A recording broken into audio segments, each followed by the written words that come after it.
अब हम आपको श्रीमद् भागवत महापुराण के 9वें स्कंद का 14वां अध्याय सुनाएंगे, चंद्रवंश का वर्णन। सो आप सभी ध्यानपूर्वक श्रवण कीजिए। श्री सुखदेव जी कहते हैं कि परीक्षित, अब मैं तुम्हें चंद्रमा के पावन वंश का वर्णन सुनाता हूँ। इस वंश में पुरुरवा आदि बड़े बड़े पवित्र कीर्ति राजाओं का कीर्तन किया जाता है। सहस्त्रों सिर वाले विराट पुरुष नारायण के नाभि सरोवर के कमल से ब्रह्मा जी की उत्पत्ति हुई। ब्रह्मा जी के पुत्र हुए अत्रि। वे अपने गुणों के कारण ब्रह्मा जी के समान ही थे। उन्हीं अत्रि के नेत्रों से अमृत में चंद्रमा का जन्म हुआ। ब्रह्मा जी ने चंद्रमा को ब्राह्मण, औषध और नक्षत्रों का अधिपति बना दिया। उन्होंने तीनों लोकों पर विजय प्राप्त की और राजसूय यज्ञ किया। इससे उनका घमंड बढ़ गया और उन्होंने बलपूर्वक बृहस्पति जी की पत्नी तारा को हर लिया। देवगुरु बृहस्पति ने अपनी पत्नी को लौटा देने के लिए उनसे बार बार याचना की, परंतु वे इतने मतवाले हो गए थे कि उन्होंने किसी प्रकार उनकी पत्नी को नहीं लौटाया। ऐसी परिस्थिति में उसके लिए देवता और दानव में घोर संग्राम छिड़ गया। शुक्राचार्य जी ने बृहस्पति जी के द्वेष से असुरों के साथ चंद्रमा का पक्ष ले लिया और महादेव जी ने शनिवश समस्त भूत गणों के साथ अपने विद्या गुरु अंगिरा जी के पुत्र बृहस्पति जी का पक्ष लिया। देवराज इंद्र ने भी समस्त देवताओं के साथ अपने गुरु बृहस्पति जी का ही पक्ष लिया। इस प्रकार तारा के निमित्त से देवता और असुरों का संहार करने वाला घोर संग्राम हुआ। तदंतर अंगिरा ऋषि ने ब्रह्मा जी के पास जाकर यह युद्ध बंद कराने की प्रार्थना की। इस पर ब्रह्मा जी ने चंद्रमा को बहुत डांटा फटकारा और तारा को उसके पति बृहस्पति जी के हवाले कर दिया। जब बृहस्पति जी को ये मालूम हुआ कि तारा तो गर्भवती है, तब उन्होंने कहा, दुष्टे, मेरे क्षेत्र में ये तो किसी दूसरे का गर्भ है, इसे तो अभी त्याग दे, तुरंत त्याग दे, डर मत, मैं तुझे जलाऊंगा नहीं, क्योंकि एक तो स्त्री है और दूसरे मुझे भी संतान की कामना है। देवी होने के कारण तो निर्दोष भी है। अपने पति की बात सुनकर तारा अत्यंत लज्जित हुई। उसने सोने के समान चमकता हुआ एक बालक अपने गर्भ से अलग कर दिया। उस बालक को देखकर बृहस्पति और चंद्रमा दोनों ही मोहित हो गए और चाहने लगे कि ये हमें मिल जाए। अब वे एक दूसरे से इस प्रकार जोर जोर से झगड़ा करने लगे कि ये तुम्हारा नहीं, मेरा है। ऋषियों और देवताओं ने तारा से पूछा कि ये किसका लड़का है, परंतु तारा ने लज्जावश कोई उत्तर न दिया। बालक ने अपनी माता की झूठी लज्जा से क्रोधित होकर कहा, दुष्टे, तो बतलाती क्यों नहीं? तो अपना कुकर्म मुझे शीघ्र से शीघ्र बतला दे। उसी समय ब्रह्मा जी ने तारा को एकांत में बुलाकर बहुत कुछ समझा बुझाकर पूछा। तब तारा ने धीरे से कहा कि चंद्रमा का, इसलिए चंद्रमा ने उस बालक को ले लिया। परीक्षित, ब्रह्मा जी ने उस बालक का नाम रखा बुद्ध, क्योंकि उसकी बुद्धि बड़ी गंभीर थी। ऐसा पुत्र प्राप्त करके चंद्रमा को बहुत आनंद हुआ। परीक्षित, बुद्ध के द्वारा इला के गर्भ से पुरुरवा का जन्म हुआ। इसका वर्णन मैं पहले ही कर चुका हूँ। एक दिन इंद्र की सभा में देवऋषि नारद जी पुरुरवा के रूप, गुण, उदारता, शील, स्वभाव, धन संपत्ति और पराक्रम का गान कर रहे थे। उन्हें सुनकर उर्वशी के हृदय में काम भाव का उदय हो आया और उससे पीड़ित होकर वह देवांगना पुरुरवा के पास चली आई। यद्यपि उर्वशी को मित्रा वरुण के शाप से ही मृत्युलोक में आना पड़ा था, फिर भी पुरुष शिरोमणि पुरुरवा मूर्तिमान कामदेव के समान सुंदर है।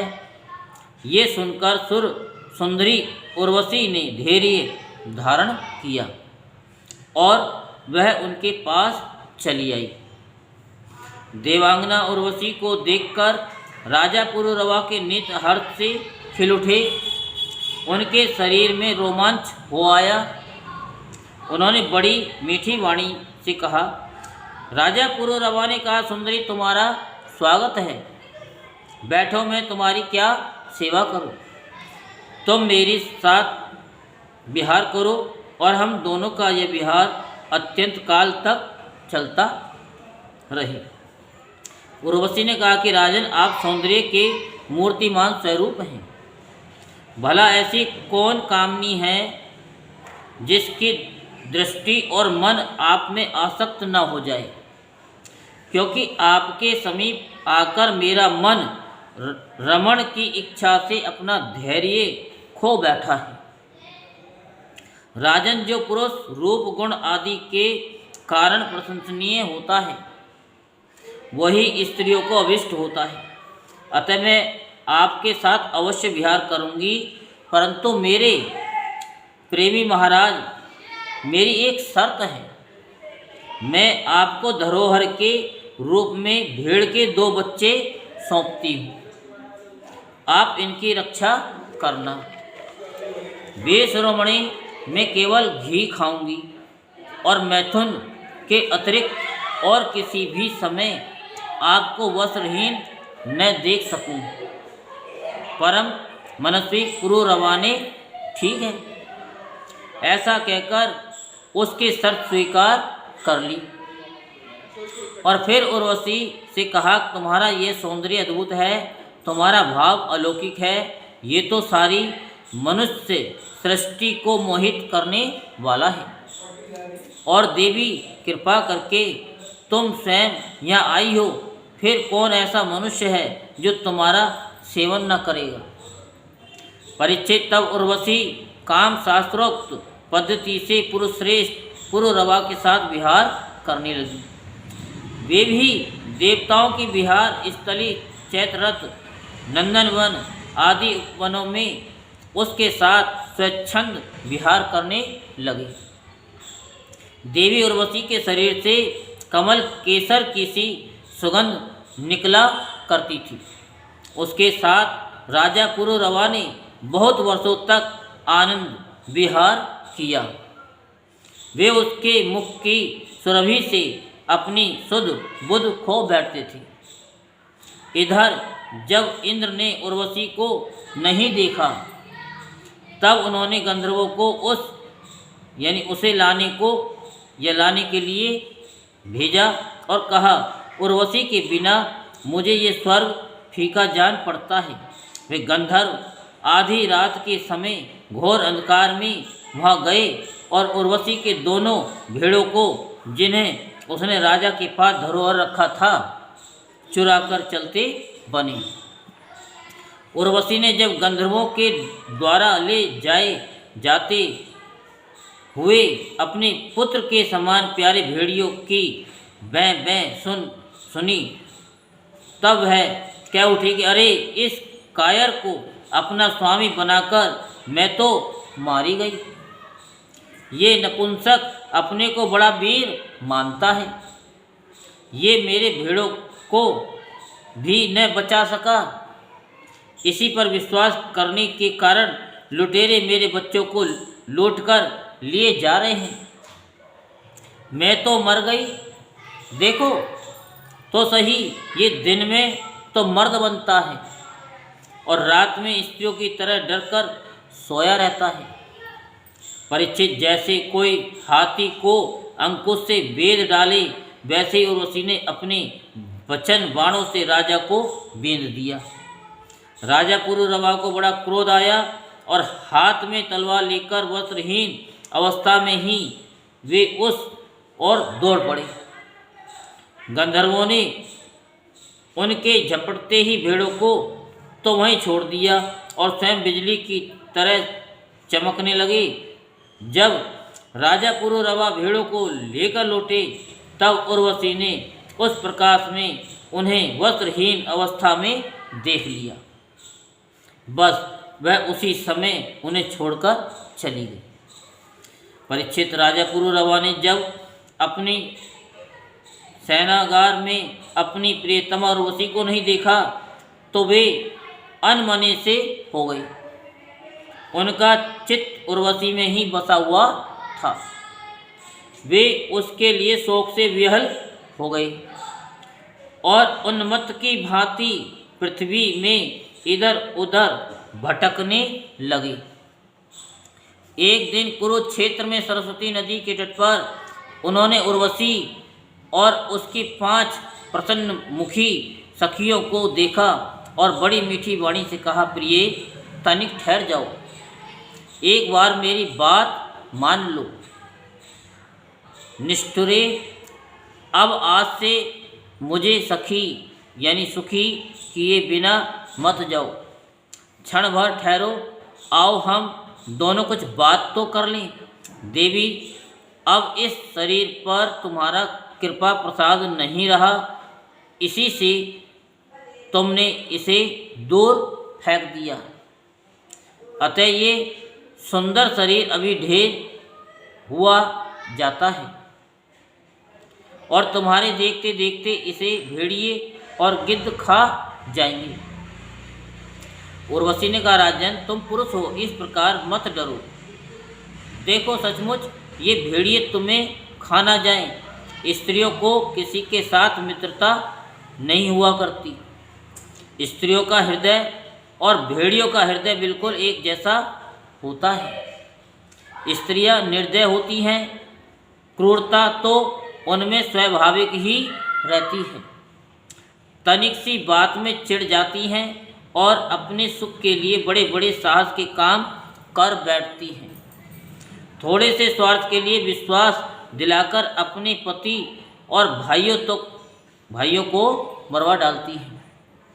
इनके हृदय में सौहार्द तो है ही नहीं। भोले भाले लोगों को झूठ मूठ का विश्वास दिलाकर फांस लेती हैं और नए नए पुरुष की चाट से उल्टा और स्वच्छंद चारणी बन जाती हैं। तो फिर तुम धीरज धरो, तुम राजराजेश्वर हो, घबराओ मत। प्रति 1 वर्ष के बाद एक रात तुम मेरे साथ रहोगे, तब तुम्हारे और भी संतानें होंगी। राजा पुरुरवा ने देखा कि उर्वशी गर्भवती है, इसलिए वे अपनी राजधानी में लौट आए। 1 वर्ष के बाद फिर वहाँ गए, तब तक उर्वशी एक वीर पुत्र की माता हो चुकी थी। उर्वशी के मिलने से पुरुरवा को बड़ा सुख मिला और वे एक रात उसी के साथ रहे। प्रातःकाल जब वे विदा होने लगे तब विरह के दुख से वे अत्यंत दीन हो गए।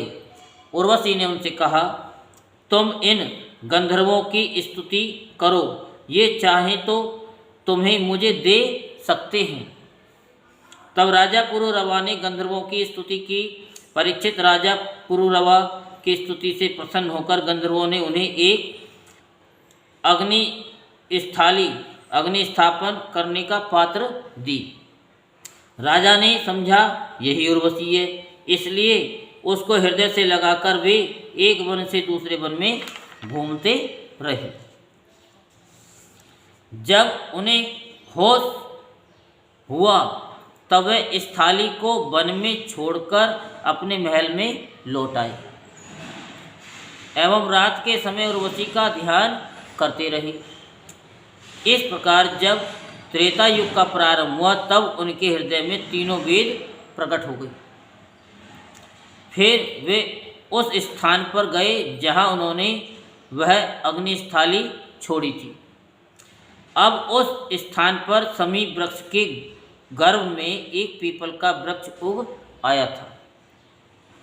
उसे देखकर उन्होंने उससे 2 अरनियाँ मंथन काष्ठ बनाई। फिर उन्होंने उर्वशी लोक की कामना से नीचे की अरणी को उर्वशी, ऊपर की अरणी को पुरुरवा और बीच के काष्ठ को पुत्र रूप से चिंतन करते हुए अग्नि प्रज्वलित करने वाले मंत्रों से मंथन किया।